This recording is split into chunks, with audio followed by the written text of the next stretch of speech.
Hello friends, ఇవాల్టి మన వీడియోలో ఇన్స్టెంట్ స్పాంజ్ దోశను ఎలా వేసుకోవాలో చూపించబోతున్నాను. ఇలా మనం అప్పటికప్పుడు ఇన్స్టెంట్ బ్రేక్ఫాస్ట్ని ప్రిపేర్ చేయాలి అంటే ఇది ఒక మంచి టేస్టీ రెసిపీ. చాలా క్విక్గా అయిపోతుంది, అలాగే టేస్ట్ కూడా చాలా బాగుంటుంది. అలాగే ఈ వీడియో చూస్తున్న వారు అట్లీస్ట్ ఒకసారి అయినా ఈ రెసిపీని ట్రై చేసి టేస్ట్ చేసి మీ ఫీడ్బ్యాక్ని ఈ కింద కామెంట్స్లో అందిస్తారని ఆశిస్తున్నాను. ఈ టేస్టీ ఇన్స్టెంట్ బ్రేక్ఫాస్ట్లోకి కమ్మటి చట్నీని కూడా ఎలా ప్రిపేర్ చేసుకోవాలో చూపించబోతున్నాను. Let's start.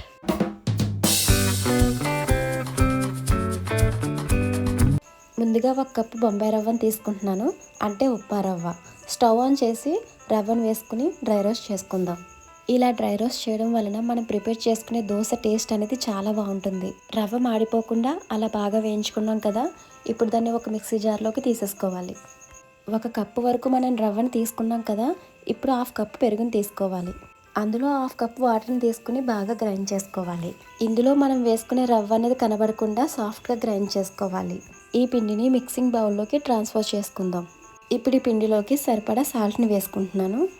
మనకి దోశలు అనేవి హోల్స్లా సాఫ్ట్ స్పాంజ్లా రావాలి అంటే ఇక్కడ నేను 1/2 స్పూన్ వరకు ఈనో పౌడర్ని తీసుకుంటున్నాను. ఇక్కడ ఈనో పౌడర్ని వేసిన వెంటనే కలపకుండా కొద్దిగా వాటర్ని వేసుకుని అప్పుడు కలుపుకోండి. దీని వలన ఈనో అనేది బ్యాటర్లో చక్కగా కలిసిపోయి ఈనో వేసుకున్నామనే సంగతిని కూడా మర్చిపోయి దోశలను చక్కగా ప్రిపేర్ చేసుకోవచ్చు. ఈ పిండిని 15 నిమిషాలు పక్కన పెట్టుకుంటే సెట్ అయిపోతుంది. ఇప్పుడు దోశల్లోకి కమ్మటి చట్నీని కూడా ప్రిపేర్ చేసేసుకుందాం. దానికోసం కొత్తిమీర, టమాటోని కట్ చేసుకుని పక్కన పెట్టుకోవాలి. ఇప్పుడు స్టవ్ మీద ఒక ప్యాన్ పెట్టుకుని ఆయిల్ వేసుకున్నాం కదా, ఆయిల్ కొంచెం హీట్ అయ్యాక కొద్దిగా జీలకర్ర, 2 వెల్లుల్లి రేఖలు, అలాగే వెండిమిర్చిని వేసుకుని బాగా ఫ్రై చేసుకోవాలి. ఇప్పుడు అందులోనే సన్నగా కట్ చేసి పెట్టుకున్న పచ్చిమిర్చిని కూడా వేసుకుని కొంతసేపు ఫ్రై చేసుకోవాలి. ఇప్పుడు ఇందులో మనం ముందుగా కట్ చేసి పెట్టుకున్నాం కదా టొమాటోస్ని వేసేసుకుందాం. ఇప్పుడు ఆ టొమాటోస్ని ఒకసారి బాగా కలుపుకొని ఒక 2 మినిట్స్ వరకు మూత పెట్టుకుని ఉంచుకుంటే బాగా మగ్గుతాయి. ఇప్పుడు ఒకసారి మూత తీసుకుని చూద్దాం. టొమాటో బాగా మగ్గింది కదా, ఇప్పుడు అందులో కొత్తిమీరని వేసుకుని ఫ్రై చేసుకోవాలి.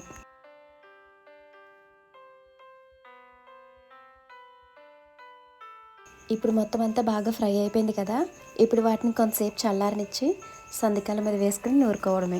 మీరు అలా నూరుకోవడం కష్టం అనుకుంటే మిక్సీలో వేసుకోండి, కానీ ఇలా నూరుకునేదే చాలా టేస్ట్గా ఉంటుంది. ఇప్పుడు అందులో కొద్దిగా చింతపండును వేసుకుంటున్నాను, అలాగే సరిపడా ఉప్పును వేసుకుని బాగా నూరుకోవాలి. ఇప్పుడు మనం వేసుకునే దోశల్లోకి ఈ పచ్చడి టేస్ట్ చాలా బాగుంటుందండి. అలాగే వేడివేడి అన్నంలోకి కూడా చాలా టేస్టీగా ఉంటుంది. మిక్సీలో వేసుకునే పచ్చడికి ఇలా నూరుకునే పచ్చడికి చాలా డిఫరెన్స్ ఉంటుంది. కానీ ఈ రోజులు బట్టి ఇలాంటివన్నీ మర్చిపోతున్నాం మనం. చూసారు కదా టమాటో పచ్చడి ఎంత క్విక్గా అయిపోయిందో. ఇప్పుడు ఈ పచ్చడిని ఒక బౌల్లోకి తీసేసుకుందాం. పచ్చడి అయిపోయింది కదా, ఇప్పుడు మనం ముందుగా కలిపి పెట్టుకున్న పిండి కూడా బాగా సెట్ అయిపోయింది. 15 నిమిషాల తర్వాత చూసారు కదా, ఆ విధంగా ఉంటుంది. ఇప్పుడు పిండి మొత్తం అంతటినీ ఒకసారి బాగా కలుపుకోవాలి. ఇప్పుడు దోశలకి ఒక ప్యాన్ పెట్టుకుని ఆనియన్తో అలా దోశల ప్యాన్ మొత్తం స్ప్రెడ్ చేయాలి. ఇప్పుడు ఒక గరిటెన పిండిని తీసుకుని చక్కగా అలా వేసేసుకోవాలి. దాన్ని స్ప్రెడ్ చేయకూడదు, అలాగే వేసేసుకుని ఉంచుకోవాలి. మనం దోశ వేసేటప్పుడు గ్యాస్ని హై ఫ్లేమ్లో ఉంచాలి. దోశకి అలా హోల్స్ వచ్చేటప్పటికి లో ఫ్లేమ్లో ఉంచి దానిపైన లిడ్ పెట్టుకుని 1 నిమిషం లేదా అర నిమిషం పాటు ఉడికించుకోవాలి. ఇలా లిడ్ పెట్టి ఉడికించడం వల్ల దోశ అనేది ఈవెంట్గా చక్కగా ఉడుకుతుంది. దోశ పైన అలా కొద్దిగా ఆయిల్ని వేసుకుని 2 వైపులా కుక్ చేసుకోవాలి. చూసారు కదా దోశలు ఎంత పర్ఫెక్ట్గా వచ్చినాయో. ఎంతో సాఫ్ట్గా ఈ స్పాంజ్ దోశలు చాలా బాగుంటాయి. తప్పకుండా మీరు కూడా ట్రై చేయండి, డెఫినెట్గా మీకు కూడా నచ్చుతాయి. మీకు కనుక మా వీడియో నచ్చినట్లయితే లైక్ చేయండి, సబ్స్క్రైబ్ చేయండి. Thanks for watching.